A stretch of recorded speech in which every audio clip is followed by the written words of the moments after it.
మీ వంటిది కాదా?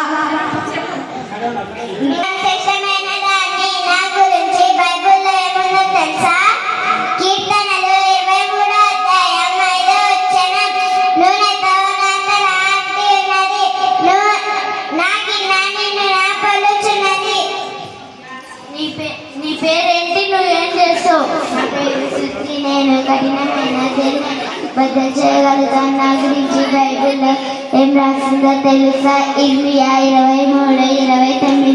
నా మాట బండను బద్దలు చేయవంటిది కదా.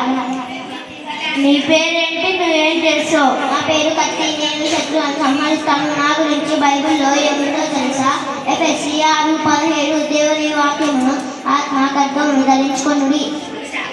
నీ పేరేంటి? నువ్వేం చేస్తావు? నా పేరు అర్థం. నాలో ఎవరు చూసుకున్నా నేను వారిలాగే కనబడతాను. నా గురించి బైబిల్లో ఏముందో తెలుసా?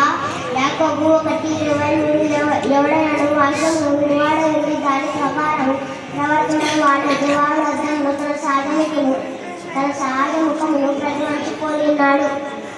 నీ పేరేంటి? నువ్వేం చేస్తావు? నా పేరు తేగ. నేను చాలా తీయగా ఉంటాను. నా గురించి బైబిల్లో ఏముందో తెలుసా?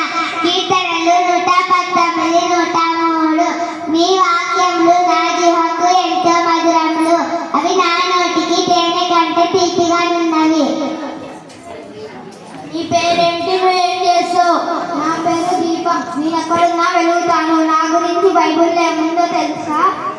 కీర్తనలు 119, 105. నీ వాక్యము నా పాదములకు దీపమును, నా త్రోవకు వెలుగువై ఉన్నది. నీ పేరేంటి? నువ్వేం చేస్తావు? నా పేరు విత్తనం. నేను చిన్నదాన్నైనా గొప్ప ఫలాన్ని ఇస్తాను. నా గురించి బైబిల్లో ఏముందో తెలుసా? లూకా 8:11. విత్తనం దేవుని వాక్యం. నీ పేరేంటి? నువ్వేం చేస్తావు? నా పేరు రిట్ట. నేను అనారోగ్యులకు అవసరపడుతాను. నా గురించి బైబిల్లో ఏముందో తెలుసా? మత్తయి సువార్త 4:4. మందుకైన మనుషులు దేవుని నోటి నుండి వచ్చు ప్రతి మాట వల్ల కూడా జీవించవచ్చు అని రాయబడేదనను.